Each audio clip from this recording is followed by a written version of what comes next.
Daniel Wutmer had built a fortune from nothing, but he never let anyone forget where he came from, least of all his son's new wife. The dining hall of the Wutmer estate glittered that evening, crystal and candlelight reflecting off 40 years of careful accumulation.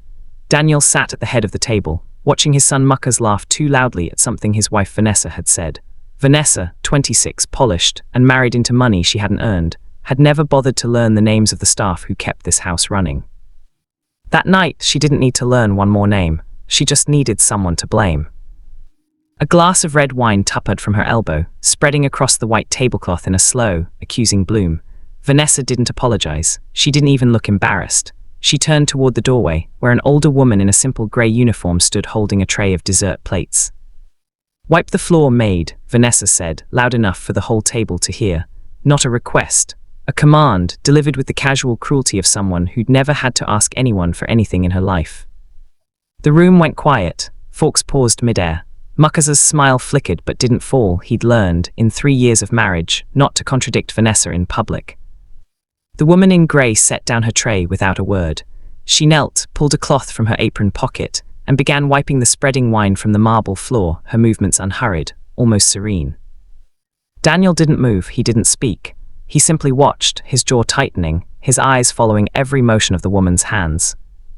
Because the woman on her knees, cleaning up his daughter-in-law's mess, was Eleanor Wutmer, his wife, Muckers's mother, the co-founder of the company that had paid for the house, the table, the wine, and the dress Vanessa was wearing.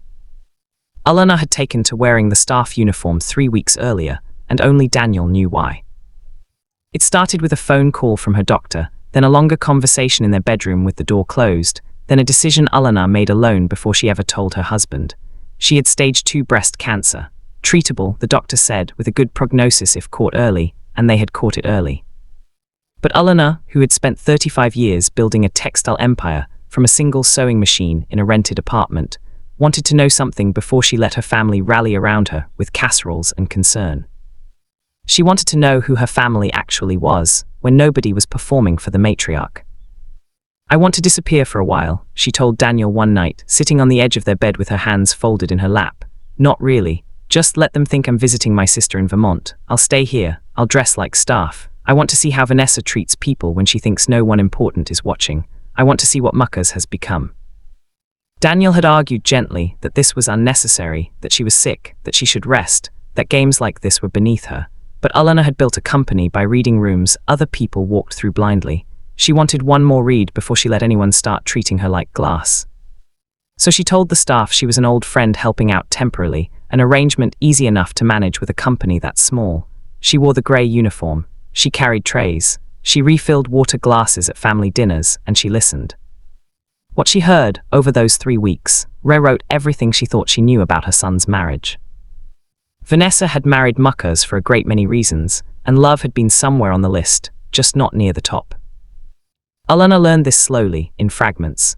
A phone call Vanessa took in the garden, thinking no one was nearby, where she complained to a friend about how tedious Muckers had become, how she was just waiting for the timing to be right before she made some unspecified move. A conversation with the family's accountant that Vanessa cut short the moment Eleanor, in her grey uniform, refilling the coffee, walked into the study. A pattern of small cruelties toward the household staff that Vanessa clearly considered her right, the way some people consider tipping optional.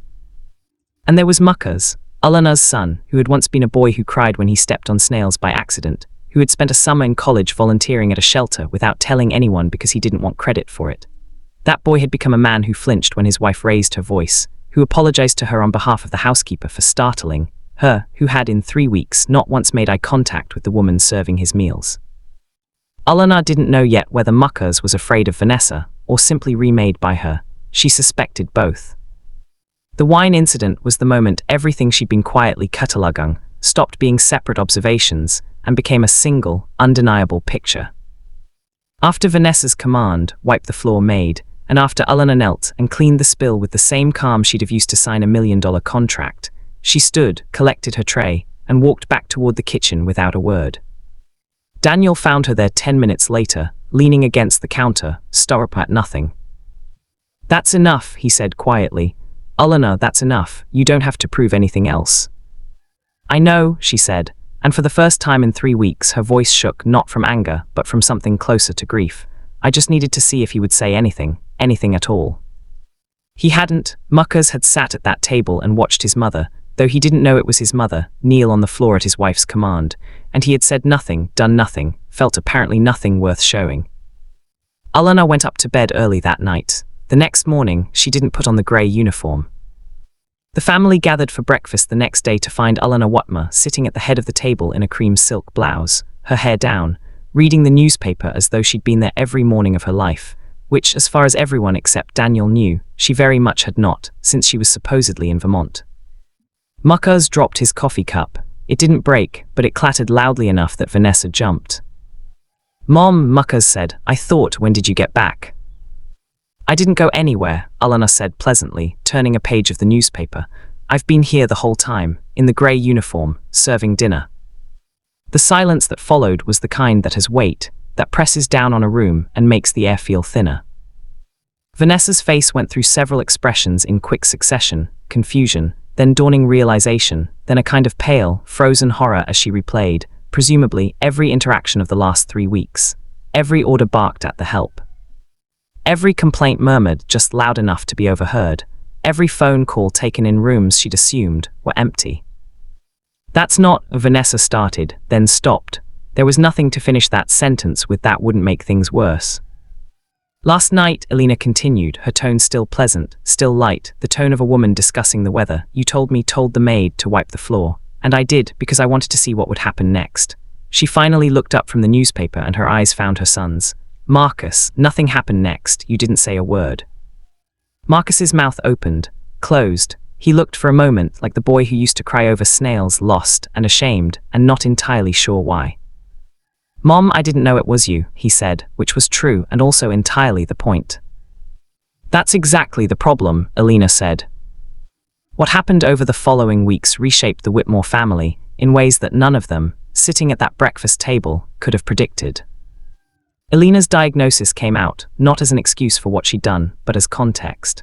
She underwent treatment with the same brisk efficiency she'd brought to every boardroom she'd ever sat in, and the experience, rather than softening her, sharpened her focus on the question of legacy. Who exactly deserved to inherit the company she and Daniel had spent their lives building?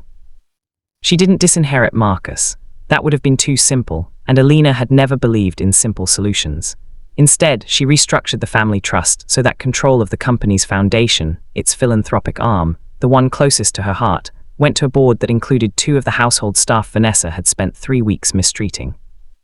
Both were given seats not as a punishment to Vanessa, but as a recognition.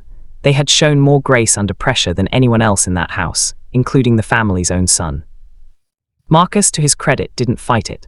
If anything, Alina's experiment seemed to wake something in him that had been dormant for years.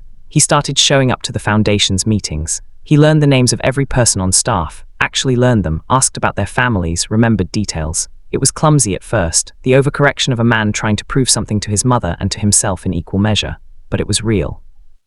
His marriage to Vanessa didn't survive the year. Not because Alina forced the issue. She never said a word against the divorce, one way or the other, but because once Marcus started seeing clearly, he couldn't stop.